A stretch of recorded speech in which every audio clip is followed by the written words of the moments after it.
I do, however, have a personal connection to that terrible day when he was lost.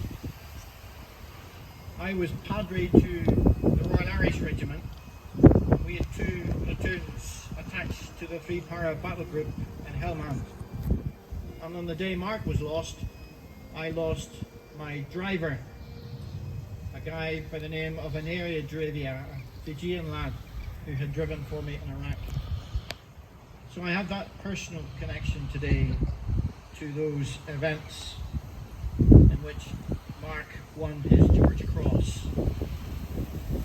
I have another little connection as well, in that one of my best friends in the chaplains department, a guy I went through Sandhurst with, was the Padre to 3 Para on that day. Benjamin Abaledo. Ben sends his regards. I'm going to read out his text message.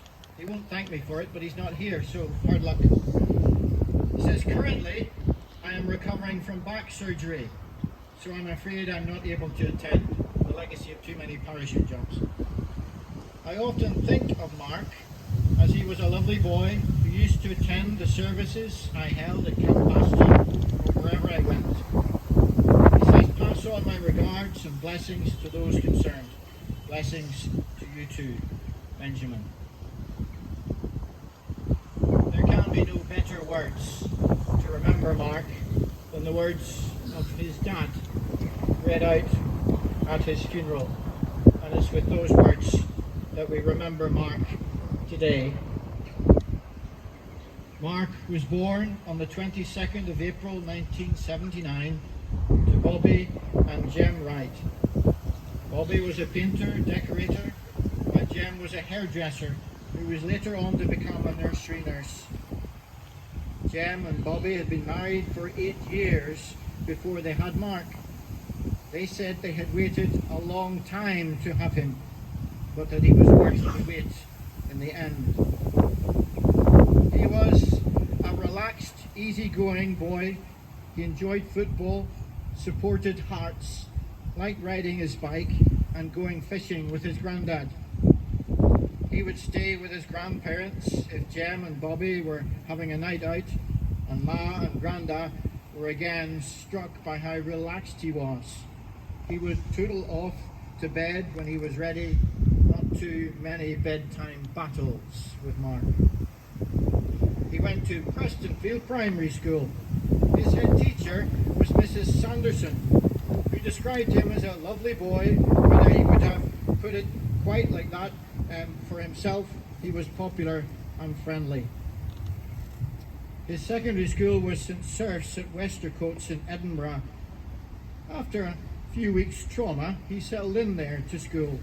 School, though, was definitely not the love of his life, and he persuaded his mum and dad to let him leave just before his 16th birthday. After Mark left school, he did various jobs. Like most of the family, he did a spell in the local cafe. He also did some tent directing, worked as a painter with his dad. But it was the army that he really wanted, especially 3 Para. His uncle Alex had been a Para in the battalion before getting into the SAS. Though influenced by his uncle Alex, Mark was always his own man. He did what he did because he wanted to, not because anyone else wanted him to. There had been signs of this independence when Mark was at school. Even though he was an extremely strong swimmer as a boy, he resisted the pressure to join the swimming team because he didn't want to become too competitive. At 16, he would still go up to the nursery where his mum managed, and he liked playing with the kids there. His easygoing attitude, relaxed upbringing, and some of the things he enjoyed were not what you might think of for a typical soldier. But the army was what he wanted, and he joined the Army Cadets at the age of 13. His dad, a committed Freemason, had introduced Mark to Freemasonry, partly in the hope that this interest might prevent him from joining up. But Mark was determined. He finalised his dream when he successfully passed out and became part of 3 Para. He loved it, but loved the Friday better. He could get home, he could get the scandal from home.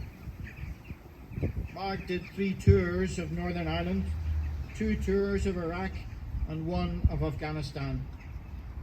Mark was a fire control officer and was so good at his job that when 2 Para went to Iraq, they asked for him.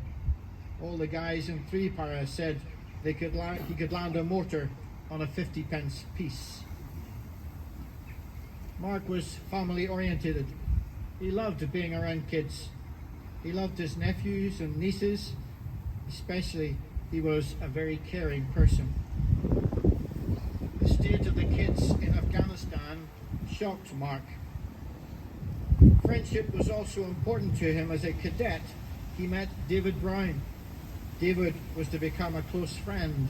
In fact, he was best man at David's wedding. Another close friend was James O'Neill, whom Mark often travelled home with at weekends. As you can see, Mark was not simply a soldier. He loved the army, but also loved his home, and loved going to London to see his Uncle Tam, and also his cousin Nicola and kids. However determined in battle, he had also had an extremely caring and gentle side. He was a good friend, and it's a comfort to recognise that he died trying to save his pals, who were equally committed to helping him. Corporal Mark Wright, George Cross.